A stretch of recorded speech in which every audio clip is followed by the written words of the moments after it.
Dieu soit loué, que son beau nom soit exalté. Vous savez qu'il a son vent en main et il vanne. Ah oui, les temps sont très sérieux. Dieu il vanne. Vous allez voir. La Bible dit c'est un petit troupeau. Ah oui, c'est un petit troupeau.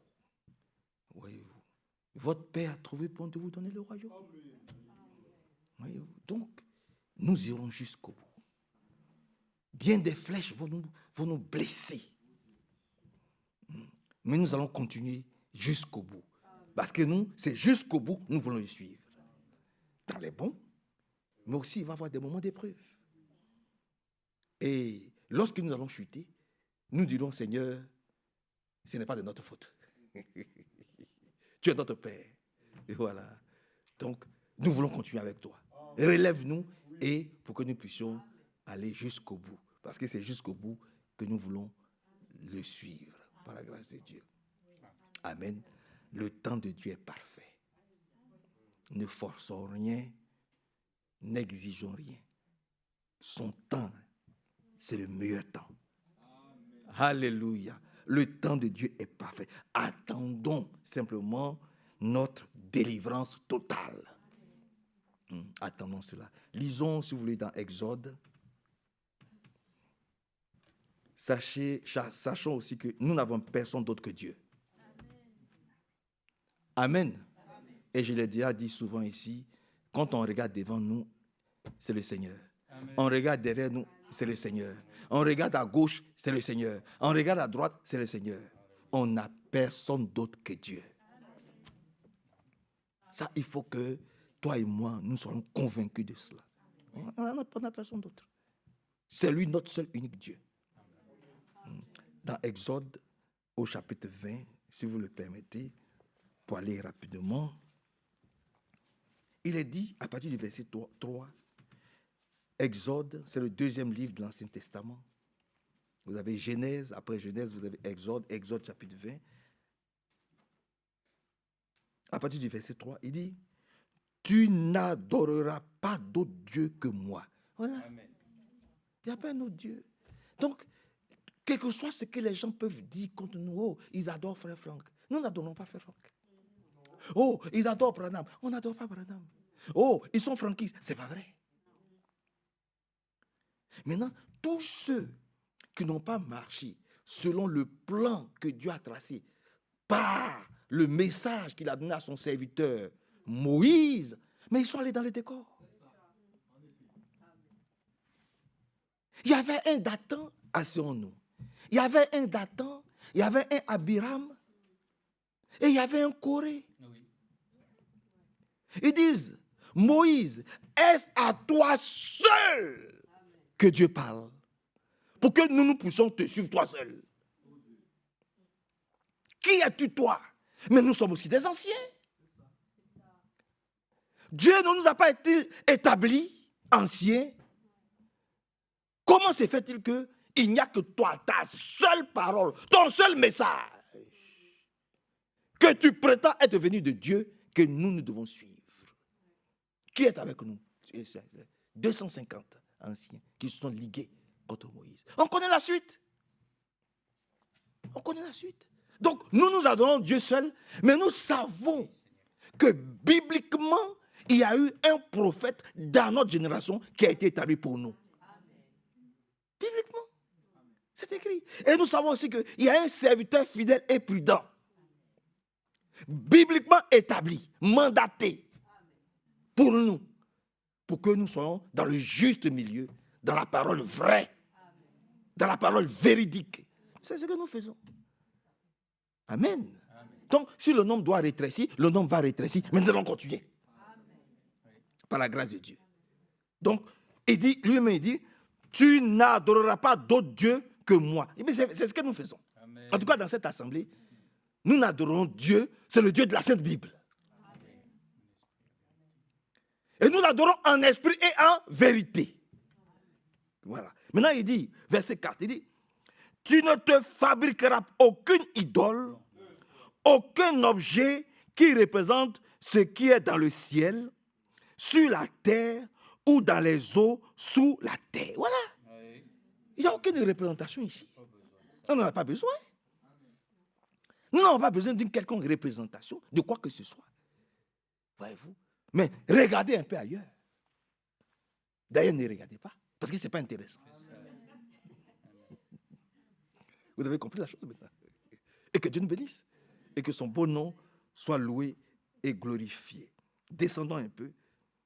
Il dit, verset 7, « Tu ne prononceras pas mon nom de manière abusive. » Voyez-vous, là aussi, c'est ça qu'il s'agit. Voyez-vous, Dieu, non. Quand il dit la chose, c'est avec le plus grand sérieux. Et tu es convaincu que ce que tu lui as demandé, comme tout ce qu'il fait est parfait en son temps, tu as conscience que ce que tu lui as demandé, il te l'accorde. Maintenant, tu es patient, tu attends que la chose trouve son accomplissement dans ta vie et que Dieu nous aide. Amen. Tu ne prononceras pas mon nom de manière abusive, car moi, le Seigneur, ton Dieu, je tiens pour coupable celui qui agit ainsi. N'oublie jamais de me consacrer le jour du sabbat. Nous avons pris la décision d'adorer le Seigneur les mercredis, les samedis. Donc, nous faisons un effort pour être là. Maintenant, si nous ne pouvons pas, que Dieu nous bénisse.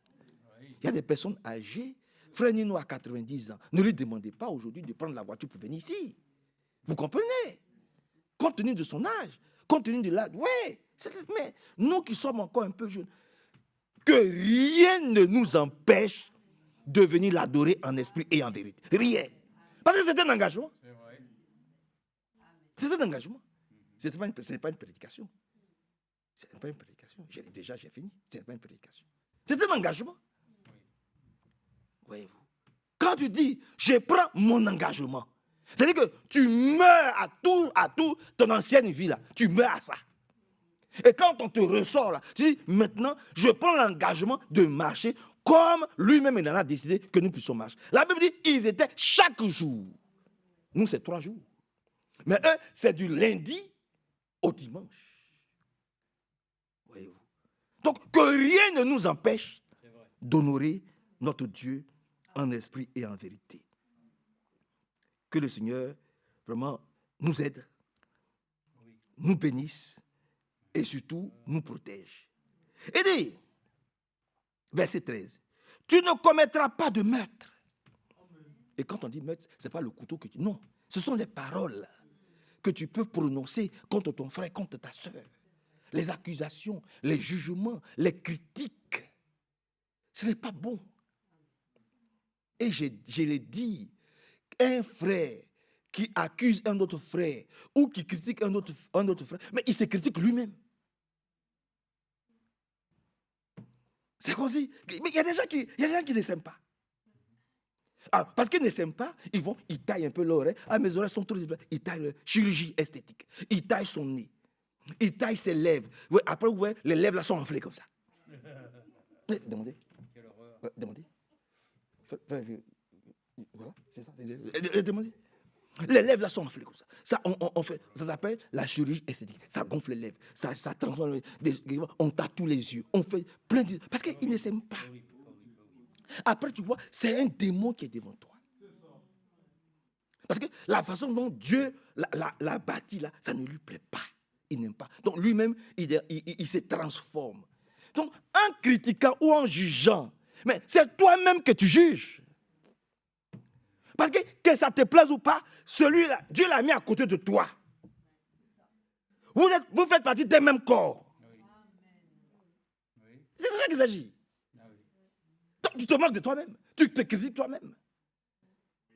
La chose que le Seigneur nous demande, c'est que nous puissions nous mettre à genoux et prier.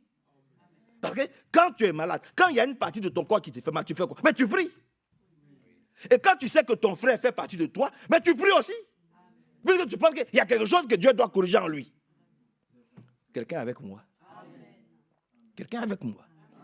Tu sais qu'il y a quelque chose qui ne te plaît pas dans ton frère. Est-ce que tu as raison? Est-ce que tu n'as pas raison? Ce n'est pas ça l'important.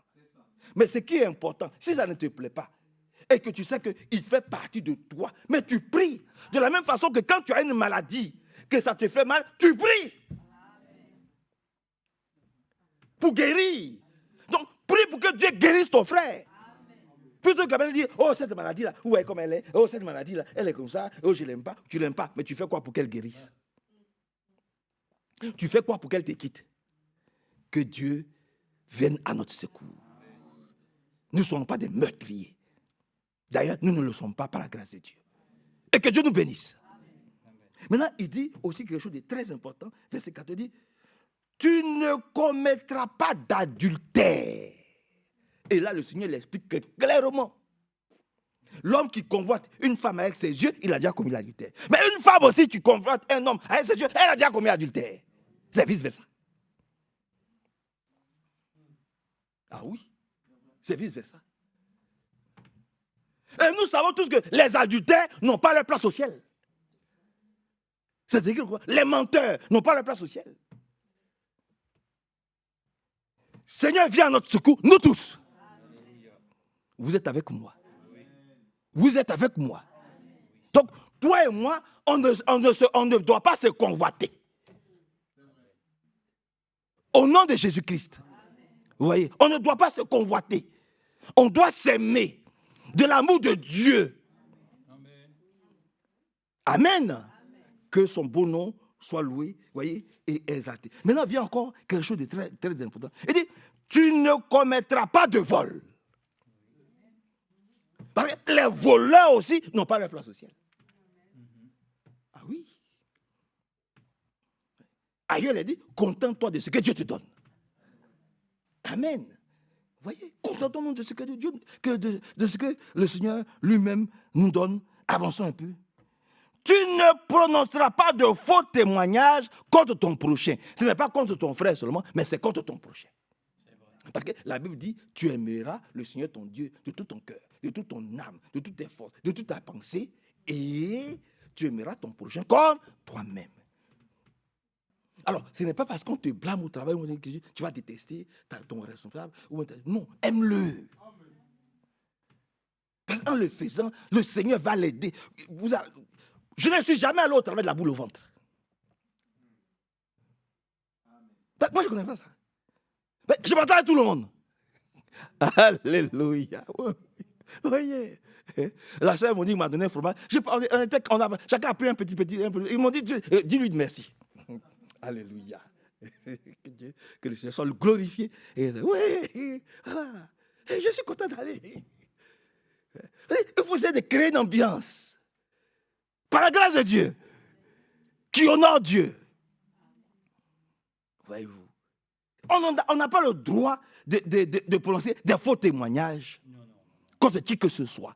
Seigneur, viens à notre secours.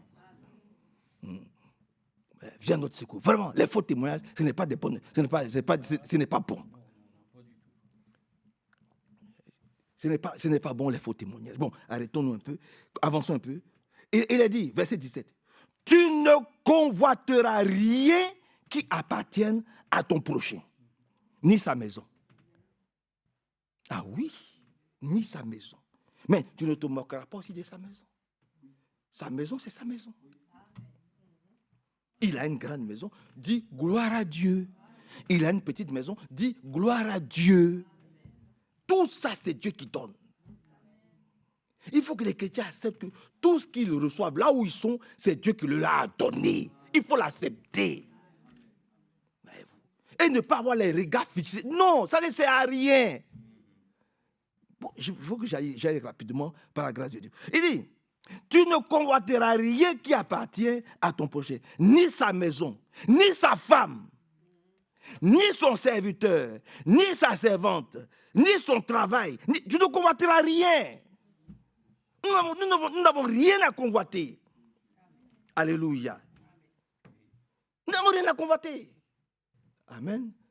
Nous devons prier pour que le Seigneur nous donne vraiment ce qui nous est juste et nécessaire pour que nous nous sentons bien et que nous puissions vivre bien. Amen. Qu'il n'y ait pas de faux témoignages.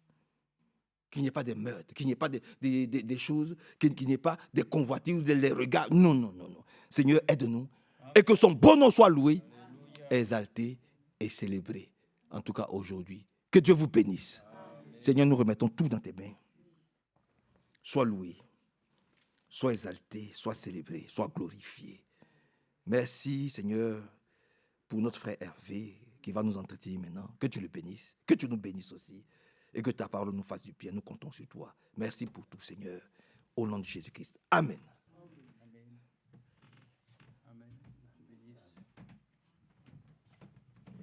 Que le Seigneur soit remercié pour cette parole dont j'ai eu à me souvenir que Frère Barillier, en son temps, nous avait dit que lorsque nous lisons la parole de Dieu sur ce sujet, nous disons généralement et familièrement les 10 commandements. Hein?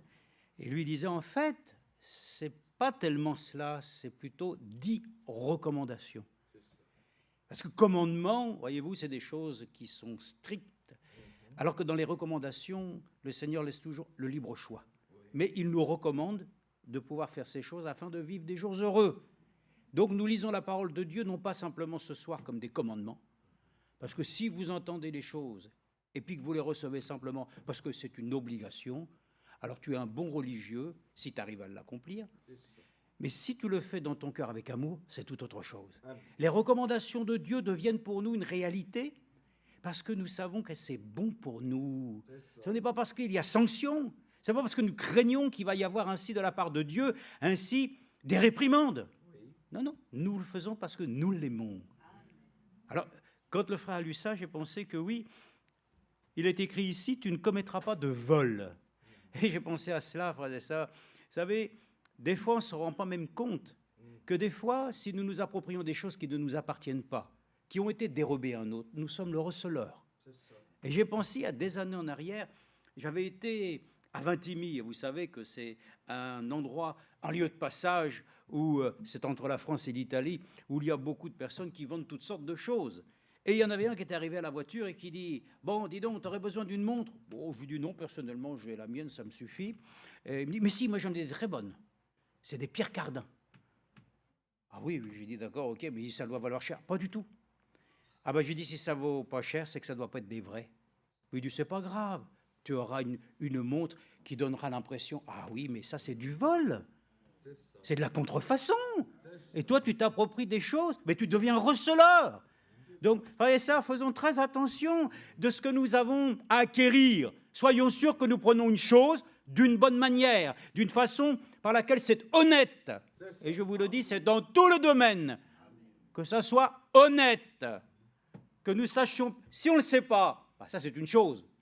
Mais quand on le sait, eh bien, on doit veiller à pouvoir s'approprier des valeurs, certes, qui sont injustes, parce que tout est injuste dans ce monde.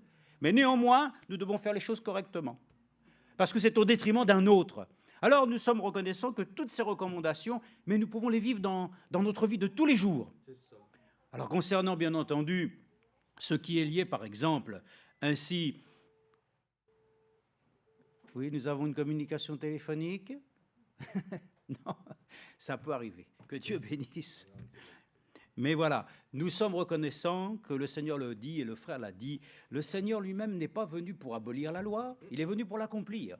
Ce qui fait qu'il donne une seconde couche sur le fait de ce qu'avait déjà été dit concernant l'adultère, que celui qui effectivement commet un adultère, évidemment aux yeux de Dieu, il est reconnu comme étant condamnable. Mais le Seigneur vient en disant, mais écoutez, celui qui même regarde simplement, qui convoite la chose, il a déjà commis adultère. Donc on pourrait dire que la grâce qui nous a été donnée, c'est de pouvoir le dire, la parole de Dieu n'est pas simplement des commandements, mais des recommandations par lesquelles nous devons être vigilants, afin que nous puissions même porter nos regards sur Jésus. Amen. Afin, comme le frère l'a dit, nous n'ayons pas besoin de regarder aux autres, mais regardons à lui. C'est tellement plus joli de regarder à lui, hein. Évidemment, la parole de Dieu dit qu'il n'avait pas des regards pour que ce soit attirant. Mais pourtant, la beauté de ses souffrances devrait pouvoir ce soir être pour nous quelque chose qui nous contente. Parce que les choses de ce monde, si elles nous paraissent jolies, c'est une tromperie, c'est une duperie. Oui. Donc nous savons que nous devons regarder à Jésus, le seul qui suscite la foi, l'amène à sa perfection. Pouvons-nous encore parler de certaines choses? Certainement. Et D'abord, premièrement, des nouvelles de la sœur Christiane Durand, que nous avons pu voir assez courtement. Bon, soyons honnêtes dans la présentation des choses, ce n'est pas mirobolant. Hein. Mais nous regardons à Jésus-Christ, et comme disait frère Franck, je ne sais pas si vous l'avez entendu dimanche, nous ne sommes pas là pour montrer les choses faibles, nous ne sommes pas là pour décrier les choses affreuses, nous sommes là pour mettre en valeur la beauté de l'Éternel. Donc nous regardons à lui et à ses promesses. Nous regardons qu'ainsi, pour notre sort aussi, le Seigneur a des pensées bienveillantes. Et nous aurons ce soir la pensée aussi de prier pour elle, avec reconnaissance, de savoir qu'ainsi notre sœur est dans le besoin et que le Seigneur lui-même lui a accordé aussi pour elle d'être ainsi rassurée qu'il ne peut pas l'abandonner, parce qu'il a dit « je ne t'abandonnerai jamais ». Ah, que le Seigneur soit remercié. Vous savez, quand on est dans les difficultés extrêmes, hein, ça fait du bien aussi, peut-être d'être visité, mais surtout d'avoir des frères et des sœurs qui prient. Parce que même des fois, vous pouvez y aller, qu'est-ce que vous voulez faire? Mais vous avez toujours un moment, une parole, une prière. Mais ce qui est important, c'est de pouvoir ainsi, ce soir ensemble, invoquer le Seigneur. Donc oui, nous pouvons dire des choses. Dimanche et samedi, nous avons entendu des paroles merveilleuses. Puis à la limite, c'était très consistant. Je pense que beaucoup ont été fatigués, n'est-ce pas? Non? Bah, gloire à Dieu. Mais pour certains, c'est long hein, d'écouter des prédications d'1h30. Hein. C'est devenu long. Mais pour nous, frères et sœurs, ce n'est pas tant la durée, ou des fois c'est même très court. Mais frères et sœurs, il faut nous dire que ce que nous entendons est un bénéfice pour nous. Et que si parfois nous sommes surpris de voir que oui, ça dure un peu plus longtemps, frères et sœurs, c'est parce que le Seigneur aussi avait dans sa grâce à nous dire des choses par lesquelles nous devions être attentifs, peut-être un peu plus que d'habitude. Parce que nous sommes reconnaissants que si le culte a terminé peut-être un petit peu plus tard, mes frères et sœurs, nous ne sommes plus liés simplement à nos horaires. Nous devons être liés simplement à ce que Dieu souhaite que nous puissions entendre. Alors si ça dure un peu plus longtemps, alors frères et sœurs, remercions-le. Hein. Donc nous n'avons peut-être pas pu dire ce que nous avons aimé dire, mais simplement courtement pour vous dire que quand nous avons entendu la gloire de Dieu, vous savez comment on l'appelle dans la parole de Dieu, celle dans les textes de l'hébreu, on appelle ça la Shekinah. Ah, gloire à Dieu. La Shekinah de Dieu, la Shekinah, la gloire de Dieu. Elle est merveilleuse, cette Shekinah, n'est-ce pas? Alors nous sommes reconnaissants. Frère Franck a déjà parlé de ça, il a parlé de la parousie. La parousie, c'est le retour du Seigneur. C'est lié au retour physique. Celui qui croit que réellement le Seigneur vient en chair, il aura cette parousie. Il aura ce lien direct avec lui, parce que nous serons passés ainsi de la foi à la vue, nos corps ont été changés, et nous aurons un lien direct avec lui physique. Cette parousie, c'est réellement de pouvoir être en lien et en contact direct avec le Seigneur. Nous allons bientôt le toucher.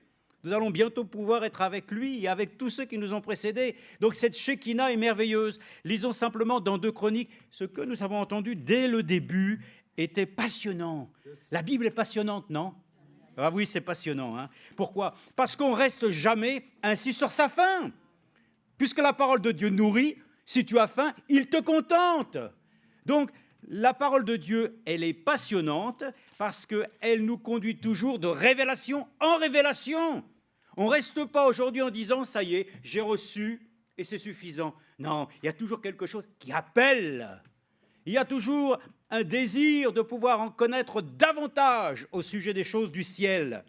Et dans cette écriture de 2 Chroniques, c'est au chapitre 5, verset 7, que nous avons eu à considérer, 2 Chroniques, chapitre 5, verset 7. Alors, nous essayons de retrouver ça rapidement. Oui, c'est un peu plus loin ici. Dans 2 Chroniques, voilà, nous avons le chapitre 5, verset 7. Qui a lu cette écriture? C'était bien notre bien-aimé frère, qui, dans l'introduction, nous a accordé cette lecture, où il est dit, verset 6, chapitre 5, « Le roi Salomon et toute la communauté d'Israël convoqués auprès de lui. » Amen. Dieu nous a convoqués aussi ce soir. Voilà. Donc, nous sommes reconnaissants que le Seigneur nous ait convoqués. S'il te convoque ce soir ici, c'est qu'il est présent. Eh ben oui. Il ne nous convoque pas pour nous dire, vous êtes venus ici, mais moi je suis parti. Le Seigneur te convoque parce qu'il est présent là où les enfants de Dieu se rassemblent. Et il dit ici, ils sont convoqués auprès de lui et se tinrent devant l'arche. Amen. Et nous nous tenons aussi devant l'arche du Seigneur. C'est sa précieuse et sainte parole de Dieu. C'est son alliance qu'il a faite avec son sang. La première alliance était déjà merveilleuse. Mais nous savons que l'alliance par le sang est supérieure. Parce que cette alliance est éternelle. C'est l'alliance qui a été faite avec nous. Alors nous nous tenons, frères et sœurs, dans une position particulière. Regardez ce qui est dit ici. Il est dit, « Ils sacrifièrent du petit et du gros bétail, si nombreux qu'ils ne purent être ni comptés ni évalués. » Ah, voyez-vous, quand on aime sans compter. Eh oui, mais nous, on compte bien encore. Hein? Mais il faut apprendre à compter ses jours. C'est ce que la Bible dit. Pour le reste, il faut aimer sans compter. Que Dieu nous donne un cœur aimant. Un cœur qui puisse apprendre à donner et avoir plus de joie qu'à toujours recevoir. C'est ça. C'est la faiblesse des hommes. Mais les sacrificateurs apportèrent l'arche de l'alliance de l'Éternel à sa place dans le... Et c'est là que le frère a même dit, déjà, à la lecture de ces Écritures, ça soulève déjà des réflexions. Et moi, j'ai aimé cela parce que j'ai compris tout de suite que les sacrificateurs apportèrent l'arche de l'alliance de l'Éternel à sa place. Amen. Voyez-vous, c'est important que nous puissions nous-mêmes nous trouver à la place que le Seigneur nous a assignée. On ne vient pas n'importe comment dans la maison de Dieu. On doit venir ainsi promptement devant sa face afin de nous réfugier sous le sang. Eh oui, la place d'un croyant, c'est sous le sang protecteur, sous le sang purificateur. Dieu ne peut pas t'agréer s'il ne voit pas l'application du sang. Il faut que, comme du temps ainsi de la sortie de l'Égypte, que l'ange de l'Éternel passe au-dessus. Par la grâce de Dieu, là où le Seigneur voit le sang, alors il ne passe pas sur toi pour te condamner, puisque tes péchés ont été mis dans la mer de l'oubli. Donc c'est important. Donc regardez, c'était important. Premièrement, l'arche de l'Alliance devait être placée à l'endroit que Dieu avait prévu. Ah, c'est merveilleux. Le Seigneur lui-même devait se trouver à l'endroit sur lequel il devait un jour se trouver pour l'expiation de tes péchés. Et ce n'était pas ainsi à un endroit simplement que les hommes auraient choisi, mais c'était à Golgotha. C'est le lieu que Dieu avait choisi, dit le lieu du crâne. C'est là qu'il devait se trouver pour l'expiation de tes péchés. Mais il dit ici l'arche de l'alliance de l'Éternel à sa place. Mais où ça? Où est-ce que c'était la place de l'arche de l'alliance? Dans le sanctuaire de la maison? Mais ce n'est pas encore suffisamment précis. Dans le lieu très saint. Faisez ça. Regardons comment les choses nous ont été ainsi annoncées et prêchées. Il nous est donné de pouvoir maintenant pénétrer dans le lieu très saint. Amen. Amen. Après que le voile a été déchiré, l'enfant de Dieu doit être trouvé dans le lieu très saint. Tu n'es pas à ta place en dehors du lieu très saint. Tu es sur le parvis, ce n'est pas la place.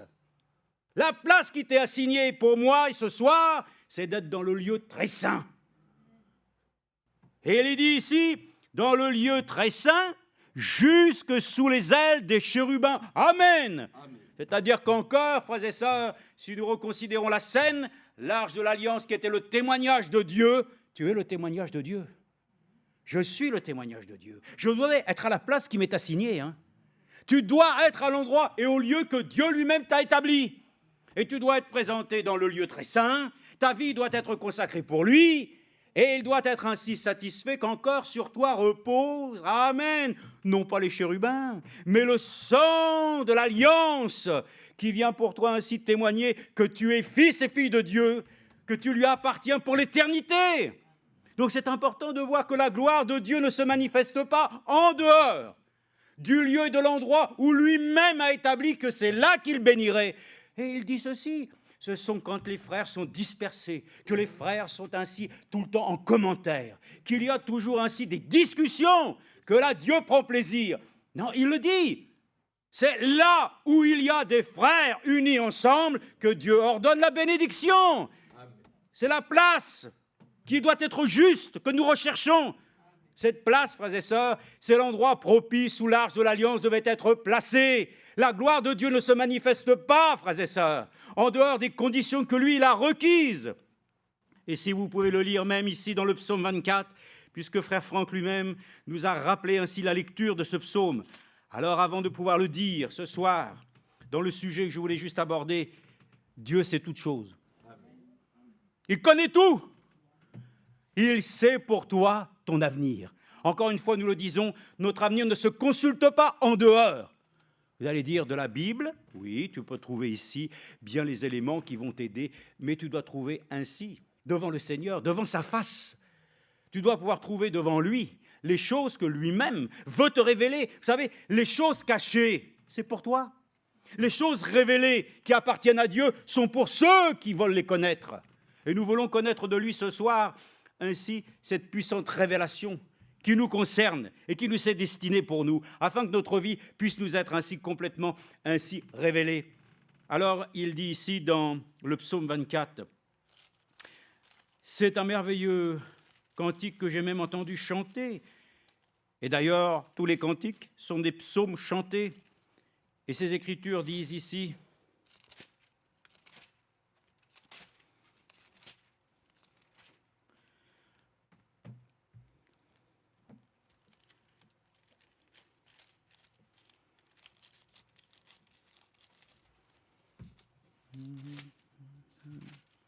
vous savez que dans les psaumes, c'est marqué Sélah de temps en temps, pause.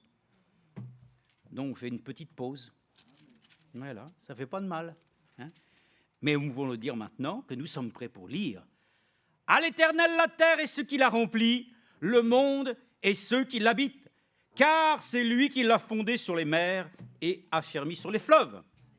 Qui montera la montagne de l'Éternel? Bonne question. Mais la réponse, qui s'élèvera jusqu'à son lieu saint? Bonne question. Réponse, celui qui a des mains innocentes et le cœur pur. Celui qui ne lèvera pas son âme aux choses vaines et qui ne jure pas pour tromper. Ah oui, frères et sœurs. Il obtiendra la bénédiction de l'Éternel, la justice du Dieu de son salut. Telle est la génération de ceux qui le recherchent, de ceux qui cherchent ta face de Jacob. Allez, on refait une petite pause. Porte, élevez vos linteaux, élevez-vous, portails éternels, que le roi de gloire fasse son entrée.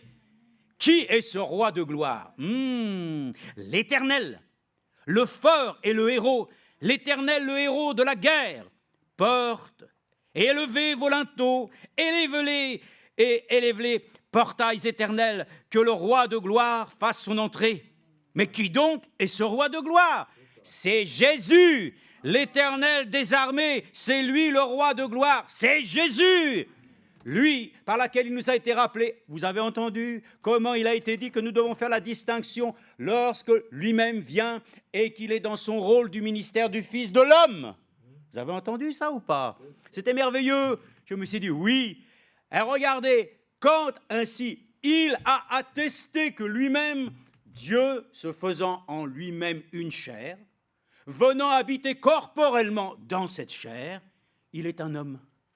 Mais il révèle, par son ministère de réconciliation, qu'il n'est pas simplement qu'un homme, mais il est Dieu. Et ce Dieu véritable, lui-même, triomphe de la mort. Et pour cela même, il dit, voilà, c'est pour ça que nous attestons, par sa résurrection, qu'il est fils de Dieu. Mais en tant que fils de l'homme, il est venu pour souffrir.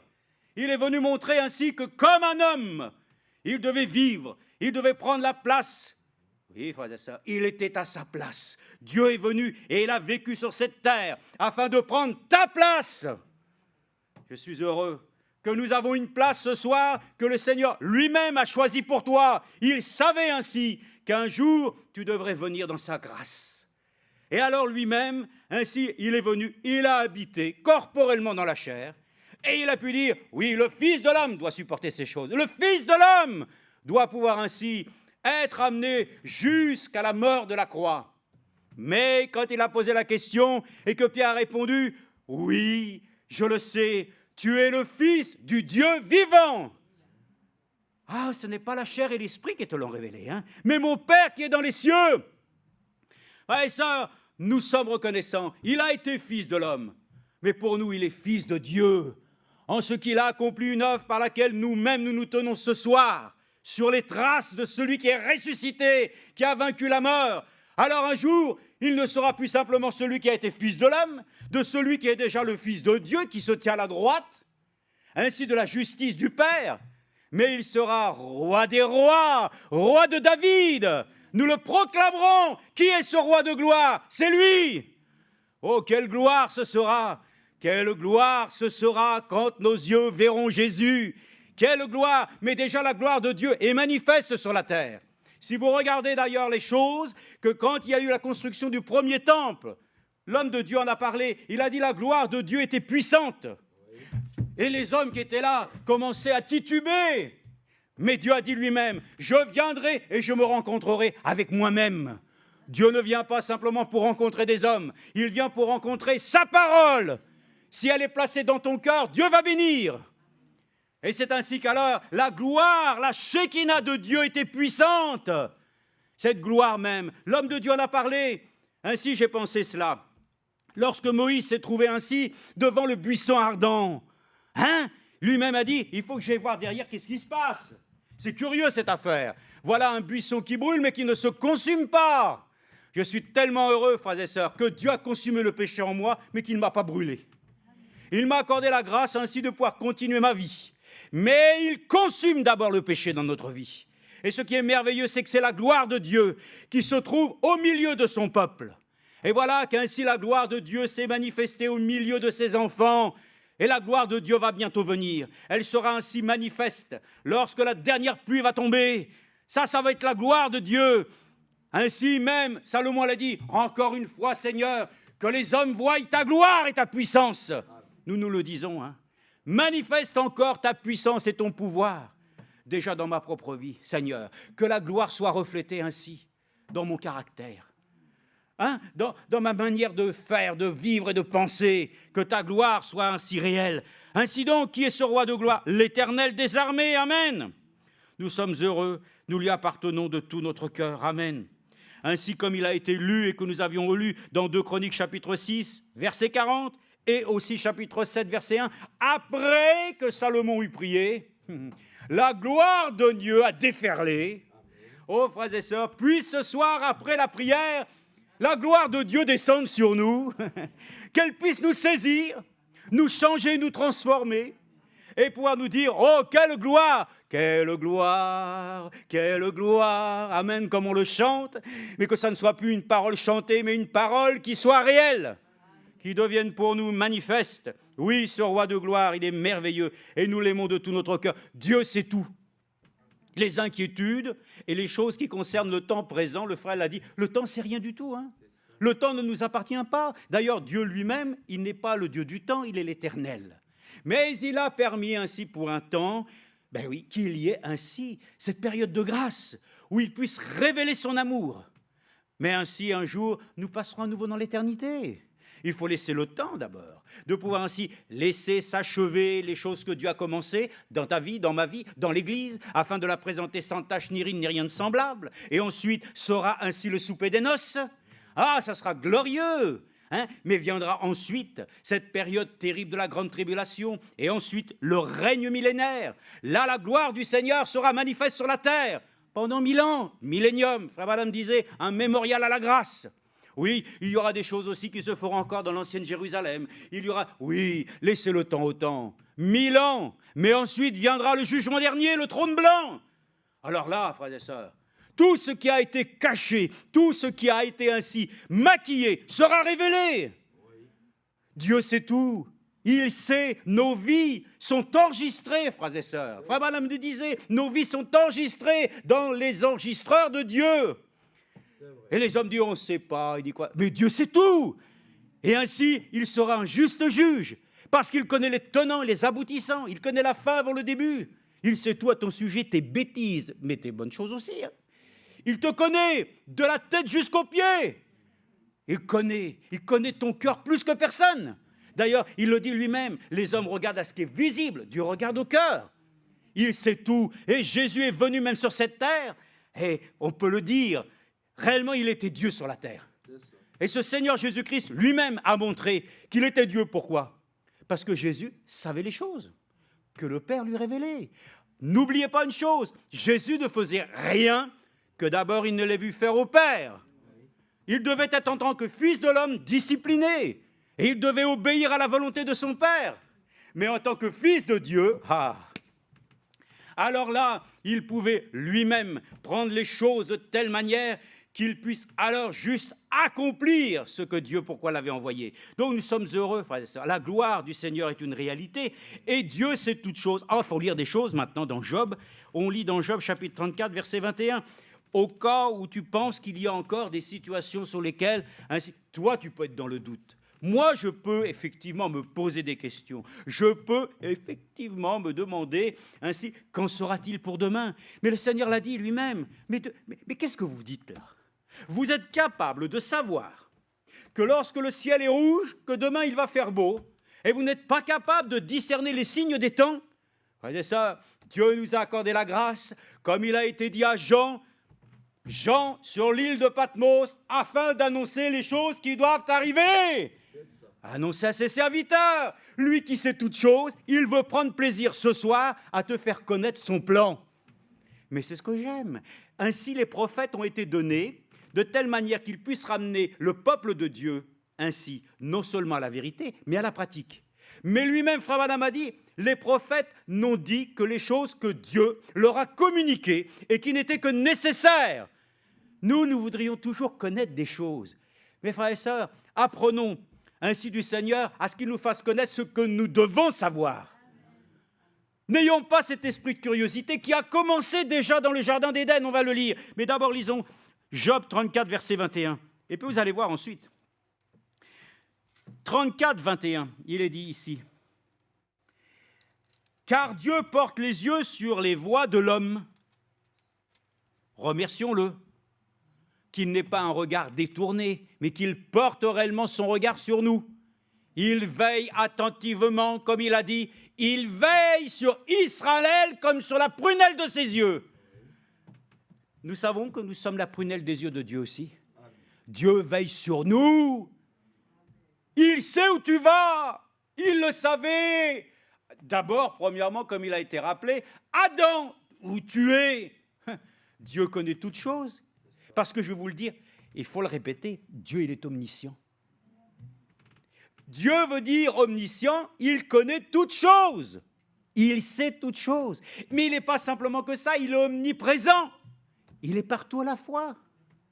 Il est là avec nous, ce soir où 2 ou 3 sont assemblés en son nom, et à l'autre partie de la planète, alors que d'autres invoquent le Seigneur, il est aussi avec eux. Il est omnipotent. Vous vous rendez compte? Omnipotent, omniprésent, omniscient, il sait toutes choses. Il savait exactement où était son serviteur aussi, Jonas, qui prenait la route inverse, que lui-même avait dit de prendre, d'aller vers Tarsis. Mais lui, mais il le sait. Quand tu dévies, il le voit. Quand tu commences à déraisonner, il le voit. Il sait tout, il connaît tout. Et tu dis, mais comment c'est possible? Il connaît même le mouvement des fourmis. Mais il y en a des milliards. Et c'est normal, il est omniscient, il est omnipotent, il est omniprésent. Il est Dieu et il sait toutes choses. De ce principe-là, nous ne pouvons pas douter, car il porte les yeux sur les voies de l'homme et il regarde tous ses pas. Des fois, je regarde le téléphone, tu as fait tant de pas par jour, tant de kilomètres. Oui, mais si Dieu est capable de compter tes pas, il peut compter tes années, il connaît tout, il sait, frère, il sait tout à ton sujet. Ainsi, quand il est venu, ainsi dans le ministère que Frère Branham a lui-même, ah oui, parce que le Seigneur a été avec Frère Branham, puissamment, pour qu'il puisse lui-même avoir un signe par laquelle d'abord, premièrement, ainsi, il verrait que les gens, leur maladie, leur type, et puis d'ici, ils ne croient pas au premier signe, ils vont croire au deuxième. Parce que Dieu, il sait les secrets de ton cœur. Et il dit, il vient et il révèle les secrets des cœurs. Alors les gens croient. Et ça, si tu crois ce soir que Dieu connaît ton cœur, mais toi tu ne le connais pas, mais lui il le connaît, fais confiance qu'il peut révéler les secrets et qu'il peut ainsi susciter en toi ce soir une admiration par laquelle tu le reconnais. Et tu dis, j'ai foi en toi Seigneur, parce que c'est vrai. Là, cette chose-là, tu ne pouvais pas le savoir.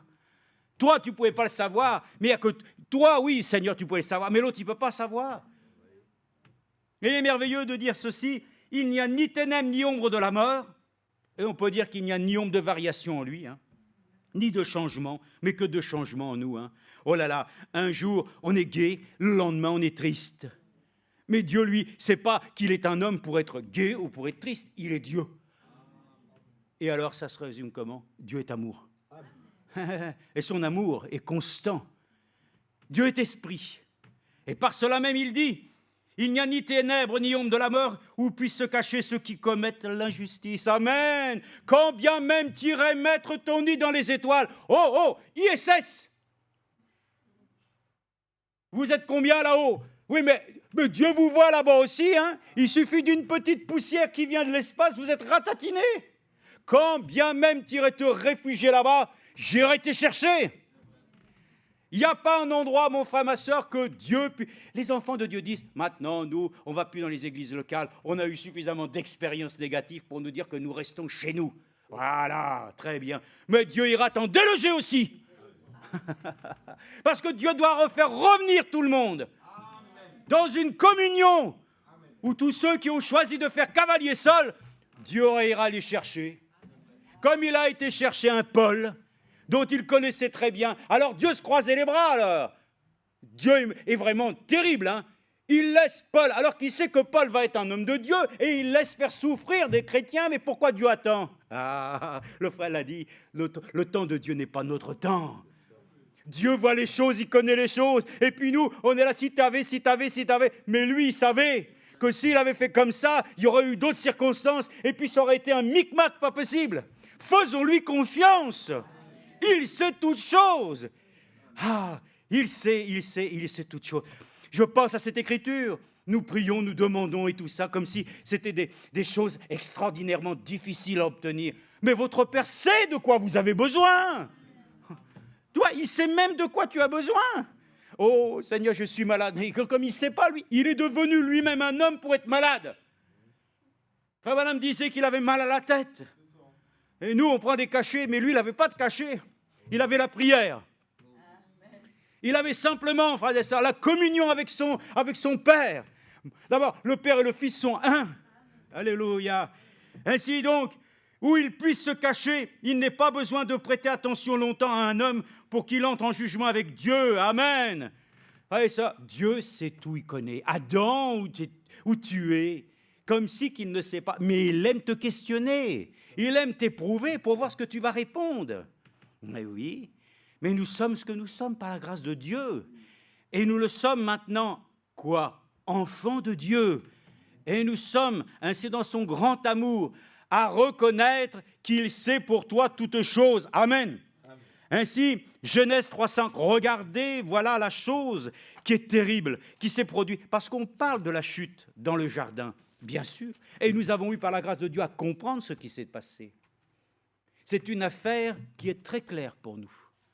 Quand un jour j'ai entendu ça, moi qui n'étais qu'un jeune croyant, j'arrive, qu'est-ce que je sais de la Bible? Rien. Et puis que, voilà, le frère qui commence à témoigner des choses, parle de ça, mais je lui dis, va un peu plus vite. Ça me semble être retenu, cette histoire. Déjà, tu ne veux pas que je vienne à la réunion de prière? Tiens, c'est bizarre, ça. Bon, non, je vais y aller. Et toutes ces choses, j'avais une appétence. Et quand j'entends qu'il y a la semence du serpent, il y en a qui fuient, qui courent, hein. Ils s'en vont, oh, ils ont peur.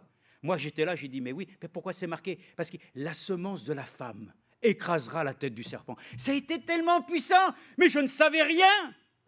Mais Dieu, lui qui sait tout, m'accorde la grâce aussi de connaître les choses que je dois savoir.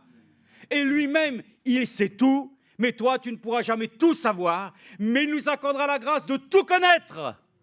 Et il nous a donné, frères et sœurs, de connaître, Paul l'a dit, de nous faire connaître tout le mystère de Dieu. Amen. Amen. Ça te fait rien, ça? Nous qui ne savons rien, mais que Dieu qui sait tout, nous a donné de connaître.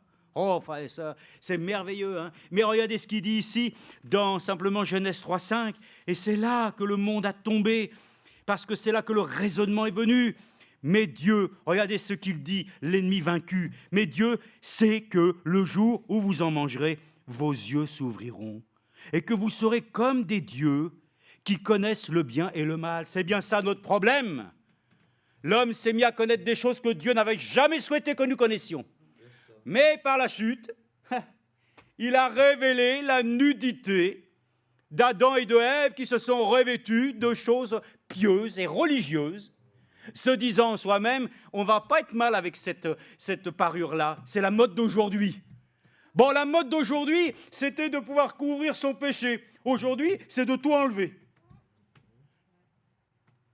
Mais Dieu lui-même accorde dans sa grâce de nous revêtir, amen, de vêtements de fin lin, qui sont les œuvres des saints préparés de Dieu déjà depuis longtemps, afin que nous soyons présentés devant lui, alléluia, sans tache ni rien de semblable.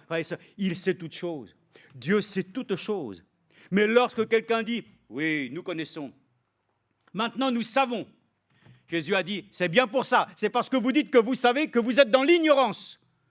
Et nous nous disons aujourd'hui, nous avons le message, nous connaissons. Mais l'Écriture le dit, et je le répète encore une fois, celui qui dit qu'il connaît tout, il ne sait rien. Il n'y a que Dieu qui sait tout. Il connaît tout. Moi, mon père me disait toujours, oh, toi, monsieur, je sais tout. Hein? Quand il disait ça, ça voulait dire que rabaisse ton caquet. Hein? Donc, nous ne sommes pas des monsieur, je sais tout. Nous n'avons pas réponse à tout. Mais nous voulons connaître Dieu dans la puissance de la résurrection. Nous voulons le connaître, lui, le véritable. Que sa connaissance à lui nous soit transmise. Comprenez la chose, c'est important. Jésus, il est la lumière du monde. J'ai pensé simplement, j'ai marqué ça. Je me suis dit, c'est vrai, nous avons besoin de lumière. Regardez, ce bâtiment nous éclaire. Mais j'ai marqué cela. Je ne sais pas, c'est une réflexion. Vous direz que, bon, certainement vous le retrouvez dans la parole de Dieu. Mais les yeux, c'est la lumière du corps. La révélation, c'est la lumière de l'âme. Et la présence de Dieu dans ma vie, mais c'est la lumière de mon esprit. Amen. J'ai besoin, frères et sœurs, tu as besoin de connaissance. Mais la connaissance, elle fait enfler. Frères et sœurs, le Dieu qui sait tout, qui connaît tout à ton sujet, il faut que tu saisisses et que je saisisse. Il veut se faire connaître à toi. Amen. Et il veut t'assurer que ce que tu dois savoir, tu le sauras. Parce qu'au temps marqué, Dieu ne laisse pas les gens dans l'ignorance. Et voilà pourquoi il a pris plaisir en disant, oui, quand le temps sera venu, je vous enverrai Élie le prophète. Il restaurera, il rétablira, il remettra les choses au goût du jour. Il ne nous a pas laissés, frères et sœurs. Hein. Il ne nous a pas laissés ainsi sans un ministère aussi ordonné pour que les Écritures viennent parfaitement s'ordonner, s'aligner, s'harmoniser, pour que nous ayons du respect pour Dieu, que nous ayons ainsi, frères et sœurs, la connaissance juste, que nous ne soyons pas simplement des gens prétentieux. Dieu sait toutes choses. Nous nous abaissons sous sa main puissante. Amen. Nous ne savons rien. Le peu que nous connaissons, nous lui devons tout. Nous lui devons tout ce soir. Nous n'avons rien à revendiquer de nous-mêmes. Aucune victoire personnelle. La seule victoire, Golgotha, la victoire qui triomphe du monde, c'est ma foi. Et encore la foi, je l'ai achetée? Non, c'est un don que Dieu nous a donné, au sein, une fois pour toutes. C'est normal, Dieu ne se repent pas de ses dons ni de ses appels, amen. Ainsi donc, je reviens à la gloire du Seigneur. Frère Franck nous dit, Moïse, après avoir ainsi passé ce petit temps dans la gloire du Seigneur, parce que c'est une gloire, Dieu est comme un feu, il n'est pas un feu. Il est comme un feu. Il est là, il se trouve là. Et ainsi, la voix retentit. Moïse, ôte tes souliers, tu seras sur une terre sainte. Et nous savons tous ce qui s'est passé. Et il descend avec les tables de la loi. Et il ne savait même pas que son visage rayonnait. La gloire de Dieu paraissait sur lui. Les gens le regardaient et disaient, mais t'es bizarre, toi. T'as fait un séjour à la montagne, t'es rudement bronzé. Hein? Son teint avait changé. Je l'ai dit à frère Billy Paul, regardez combien les choses doivent être dites de cette manière. Je l'avais déjà dit une fois, quand est arrivé cet événement tragique de Tchernobyl, en pleine nuit, ainsi le réacteur numéro 4, je crois, a explosé. Il y avait 2 pêcheurs, ils étaient là, eux. Ils pêchaient dans un étang. Et soudainement, qu'est-ce qu'ils voient devant eux? Ainsi, un flot de lumière bleue qui ainsi monte puissamment dans le ciel. Instantanément, la lumière était si puissante qu'ils se sont regardés tous les deux. Ils étaient rayonnants. Mes frères et sœurs, nous voulons que la gloire de Dieu soit identifiée comme la gloire du Seigneur Jésus-Christ. Parce que, frères et sœurs, cette lumière que l'on appelle le rayonnement atomique les a fait ainsi devenir aussi avec un teint qui semblait glorieux, mais c'était la mort. Mais la lumière de Dieu, c'est la vie. Et la gloire de Dieu, c'est la vie. Mais c'est pour vous dire, il faut que nous identifions ce soir que c'est la lumière au temps du soir qui nous a éclairés, pas une lumière sur laquelle ainsi, cela nous donne ainsi d'avoir l'aspect rayonnant, mais qui fait qu'ainsi nous sommes bien ternes. Revêtons Christ, afin que nous puissions paraître ainsi, ayant ainsi l'aspect de celui qui n'avait ni éclat ni beauté. Bon, maintenant, c'est vrai que la chose on fait que ces hommes sont morts très rapidement, parce qu'ils ont été exposés à cette lumière brutale. Mais lorsque Dieu s'est présenté à Moïse, cette lumière était douce. Cette lumière, c'est celui qui a dit « Je suis la lumière du monde ». Tout le monde qui se laisse éclairer par lui, amen, me connaîtra.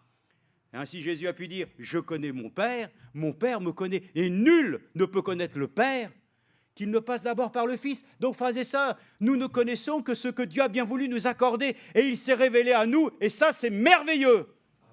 Mais c'est lui qui sait toutes choses. Ainsi donc, frères et sœurs, ainsi, nous savons que Jésus lui-même est la lumière, mais il est dit aussi que l'ange, n'est-ce pas, des ténèbres peut aussi prendre l'aspect d'un ange de lumière. Ah, ça, c'est ce que généralement certaines dénominations aiment à dire et qui ne croient pas dans le Saint-Esprit. Mais nous croyons qu'il y a une véritable lumière. Que si le diable peut se déguiser et prendre l'aspect effectivement d'un astre radieux, nous devons tout pouvoir examiner à la lumière de Dieu et de sa parole. Donc nous nous laissons éclairer par le Seigneur et nous sommes très heureux de pouvoir ainsi avoir conscience que le Dieu qui sait tout le dit également dans Jérémie chapitre 23. Dans Jérémie chapitre 23, au verset 24. Jérémie.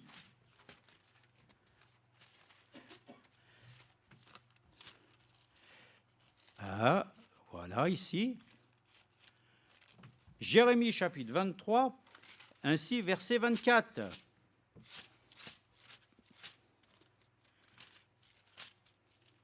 Il nous est dit ceci. Ne suis-je pas un Dieu, attendez, verset 23. Ne suis-je un Dieu que de près, oracle de l'Éternel, et ne suis-je pas aussi un Dieu de loin? Quelqu'un se cache-t-il dans un lieu caché sans que je le voie? Est-ce que je ne remplis pas, moi, les cieux et la terre? J'ai entendu ce que disent les prophètes. Amen. Il est l'hôte précieux qui entend toute conversation. Et ça, il entend quand les gens parlent contre quelqu'un. Le frère l'a dit, tu ne diras pas de faux témoignages. Tout ça, Dieu l'entend. Hein. Et il est dit qu'un jour, les choses qui ont été tenues cachées seront révélées. Faisons attention. Si nous avons dit des mauvaises choses, il est préférable de dire « Oh Dieu, j'ai fait des erreurs. J'ai dit des choses mauvaises. Je règle cela aujourd'hui avec toi pour qu'un jour, il ne vienne pas au grand public les choses que j'ai faites par derrière, qui ont été détestables, et par laquelle ainsi, je n'ai pas rendu témoignage de l'amour de Dieu. » Dieu sait toutes ces choses. Il sait, et il connaît les calomnies. Il sait tout ce qui est dit de part et d'autre. Dieu sait tout, mais les gens n'ont pas la crainte de l'Éternel, puisqu'ils en disent davantage de jour en jour, pour aller dire même des choses blasphématoires, même au sujet de frère Franck, car c'est un Dathan et un Corée. Bon, vous allez, il n'y a plus rien qui nous étonne, mais nous avons tellement, frères et sœurs, tellement, c'est vrai, je dirais, avec modestie, de crainte, de pouvoir dire quelque chose contre un serviteur de Dieu, car lui-même l'a dit, ne touchez pas à mes oins. Donc, nous voulons faire très attention. Il y en a qui n'osent pas, voyez-vous, sans problème. Ils marchent avec des gros godillots, ainsi, sur des œufs qui sont si fragiles. Hein. Mais nous voulons faire très attention. Nous voulons remercier le Seigneur. Que le Seigneur, en tout cas, sait toutes choses sur nos comportements. Donc, c'est pour ça qu'on peut le dire, oui, bon, ça... Non, il n'y a rien qui va passer à l'as. Dieu sait toutes choses. C'est pour cela que, frères et sœurs, si nous avons tout réglé, le jour où nous passerons au jugement dernier, Non, il n'y aura pas de jugement dernier. Mais le jugement tout simple, où le Seigneur lui-même pourrait amener chacun d'entre nous à se trouver dans la culpabilité. Non, nous le savons, la lettre de condamnation a été déchirée et notre vie s'est donnée tout entière à lui. Et de telle manière que nous avons ainsi laissé le Seigneur lui-même nous amener à pouvoir ainsi ne rien avoir qui puisse être ainsi indifférent avec notre Seigneur. C'est ce que le Seigneur fait, hein. Il achève une chose qu'il a commencée. Notre vie doit s'achever de la bonne manière. Elle a bien commencé, tant mieux. Si elle a mal commencé, de toute façon, dans ce monde où on vient, ça commence mal. Mais ça finit bien avec lui. Et la fin sera couronnée. Donc, il essaie les choses, frères et sœurs. Notre vie, rien ne lui est caché. On va le lire ici. Donc, dans le psaume 139, lisons un peu, psaume 139, puis on va voir dans l'hébreu aussi. Psaume 139. On ne peut pas tout lire, bien sûr, on le sait. Mais néanmoins, psaume 139. Psaume 139, versets 1 à 2. Allez.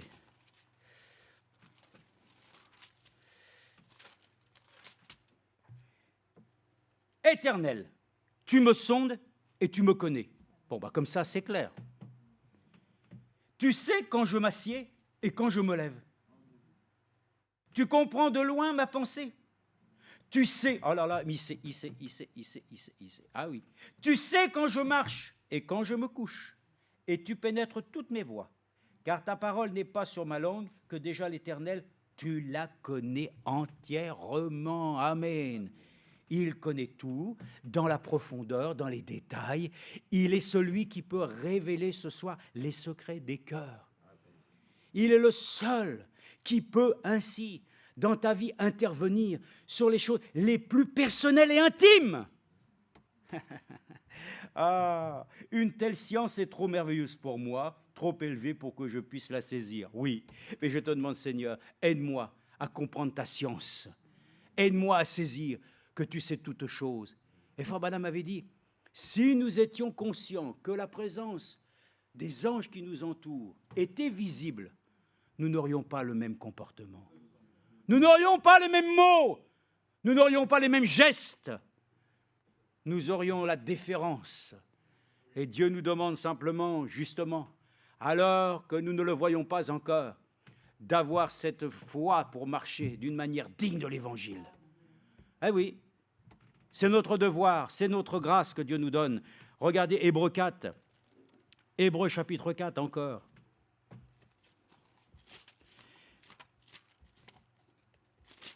Hébreux chapitre 4, versets 12 à 13. Nous pouvons le lire aussi ensemble. Empressons-nous donc, verset 11, d'entrer dans ce repos, là, afin que personne ne tombe en suivant le même exemple de désobéissance. Car la parole de Dieu, qui est vivante et efficace, plus acérée qu'aucune épée, à double tranchant, elle pénètre jusqu'à la division de l'âme et de l'esprit, des jointirs et des moelles, elle est juge des sentiments et des pensées du cœur. Il n'y a aucune créature qui soit invisible devant lui. Il y a des gens qui se pensent, voilà, qu'on ne les voit pas. Dieu avait déjà connu d'avance Jérémie. Déjà, avant même que tu fusses, je t'ai connu. Nathanaël, avant même que tu ne puisses là, hein, je t'avais déjà vu. Et puis, le Seigneur dit aussi, bon, maintenant, vous là, le temps est venu, hein, il faut monter à Jérusalem, il y a la Sainte Seine. La Pâque, plutôt, déjà. La Pâque, hein. Bon, d'accord, ok, comment... Bon, vous allez à tel endroit. Oui, alors qu'est-ce qu'on fait? Alors, vous direz ici, il y a un anon. Là, il n'a jamais été monté par personne. Voilà, vous le prenez. Oui, mais si on nous demande, mais le Seigneur le sait très bien, vous direz simplement, le maître en a besoin. Amen. Alléluia. Et il va maintenant à cette femme au puits. Voilà. Et encore les choses se répètent. Bon, voilà, coïncidence, donne-moi à boire, ainsi, ta. Bon, va chercher ton mari. Non, non, effectivement, tu as raison. Tu as eu 5 maris, et puis le dernier, il n'est même pas ton mari. Oh, je vois que tu es prophète. Oui. Puisse y avoir un Dieu ce soir qui nous accorde la grâce de nous dire que comme il connaît toutes choses et qu'il sait toutes choses, on devrait faire attention. On devrait être différent. Parce que notre vie est devenue une vie légère. Dans ce domaine, la crainte de l'Éternel nous a quittés. Dans beaucoup de domaines, nous n'avons plus l'assurance, nous n'avons plus cette sensibilité pour nous dire que la présence de Dieu nous accompagne. Oh ben oui, le Saint-Esprit, mais le Saint-Esprit est avec nous. C'est à nous de veiller que la colombe ne s'éloigne pas. Et le frère l'a dit dans l'entrée, c'est ainsi que les commandements de Dieu, ses recommandations doivent être nôtres. Elle doit être notre préoccupation afin que l'Esprit de Dieu vienne puissamment accorder sa gloire dans notre vie. Et c'est ainsi que nous le disons, la gloire de l'Éternel, c'est la gloire qui est au milieu de son peuple. Comme un témoignage, comme nous l'avons entendu, où elle était cette gloire? Elle est avec Israël dans le désert, de jour comme de nuit. Eh bien aujourd'hui, elle est où la gloire? Dieu est venu habiter ton cœur.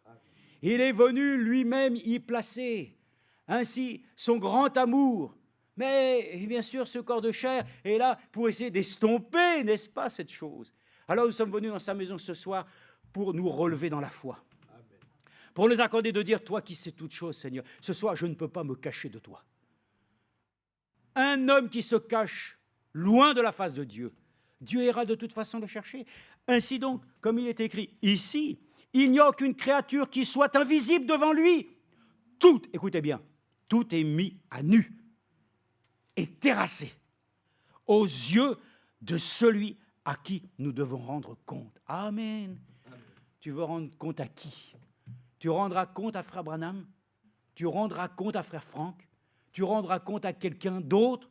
Tu dois rendre compte à Dieu toi-même. Comme il a été écrit dans Habakkuk. Prépare-toi à la rencontre de ton Dieu. Je crois que c'est Habakkuk, non, c'est ça? Oh, oui, c'était dit, le juste vivra par la foi, c'est Habakkuk. Mais il est dit, tu dois te préparer à la rencontre de ton Dieu. Alors, c'est merveilleux. Nous allons terminer, mais il est dit simplement, ici encore dans Matthieu 11, 27, regardez. Matthieu 11, 27, encore 2-3 passages. Matthieu 11, 27.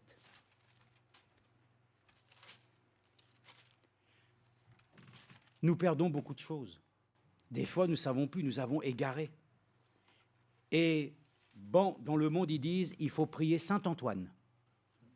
Ah oui, Saint-Antoine, c'est pour le saint, pour les choses que tu as perdues. Saint-Éloi pour autre chose, saint. Oui, oui. Nous prions Jésus, qu'il nous fasse grâce. Et même Frère Branham a dit, j'ai désobéi à Dieu.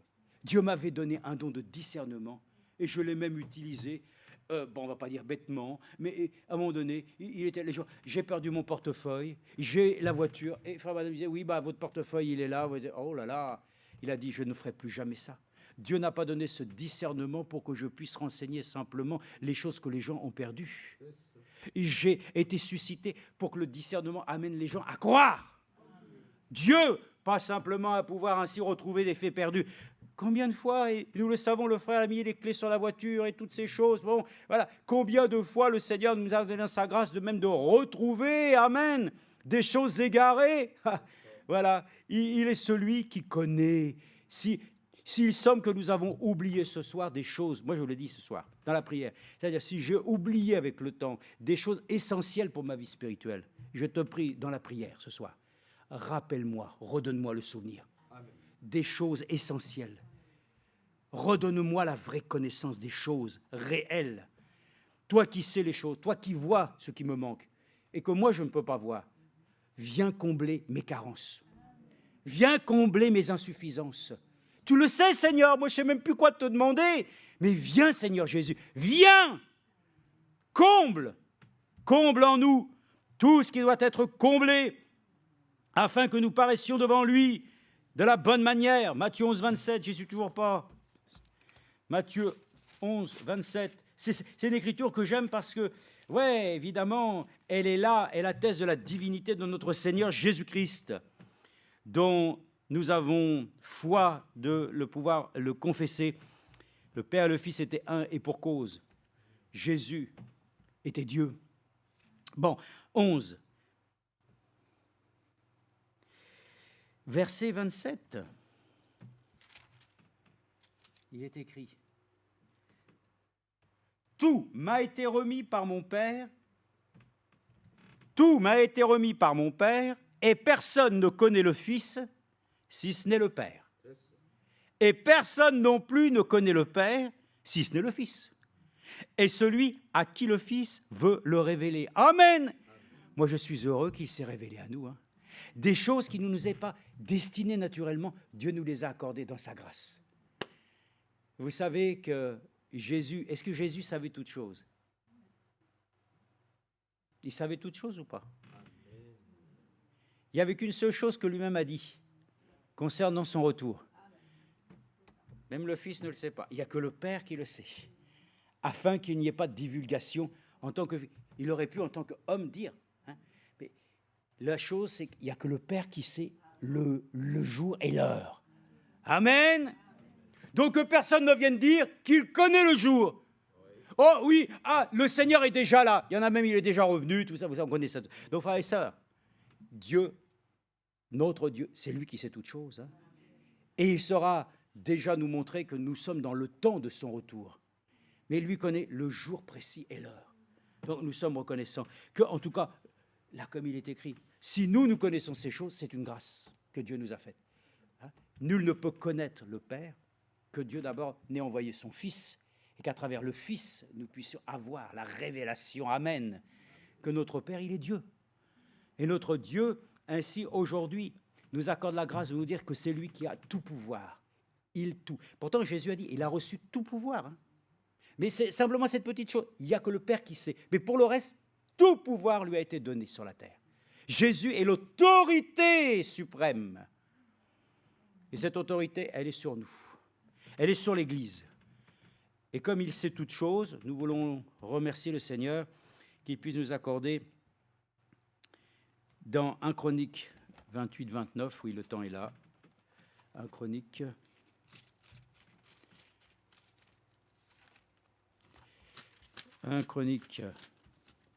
28, 9,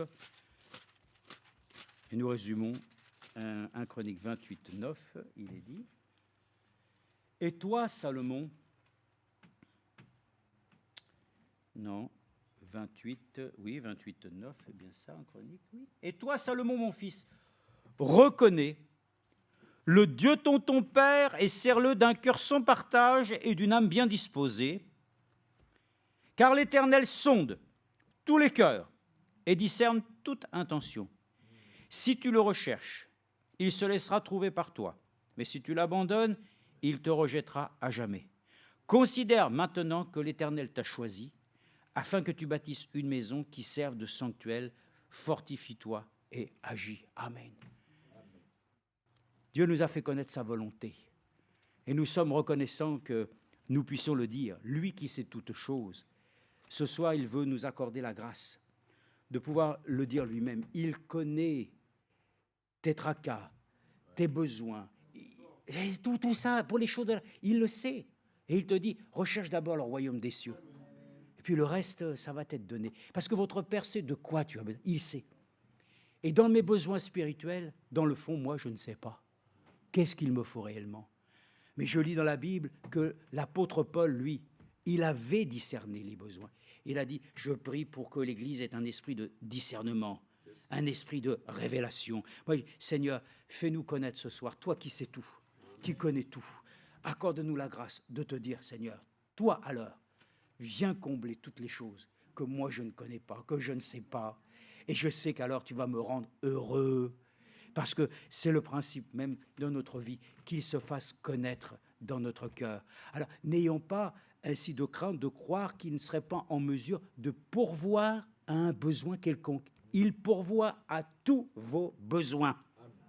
Que ce soit dans tous les domaines de la foi, les domaines du matériel, le domaine du spirituel, tous les besoins des couples, des mariés, des célibataires, des anciens, des jeunes, des nouveaux. Il pourvoit à tout. Il sait tout. Donc ce soir, simplement, nous voulons lui dire merci. Que le Dieu qui sait toutes choses, et c'est bien entendu depuis bien longtemps que nous nous trouverions ce soir ici et que nous puissions le dire simplement, nous renouvelons nos vœux avec lui. Nous lui disons, sois notre Seigneur, comme le frère l'a dit ici. Il n'y en a pas d'autre. Il y en a un autre qui est meilleur que Jésus-Christ. Enfin, que Dieu déjà lui-même, mais en Jésus-Christ, vous en connaissez quelqu'un de mieux. Vous allez être déçus, très déçus, mais avec lui, nous sommes réjouis. Au nom de Jésus, Amen.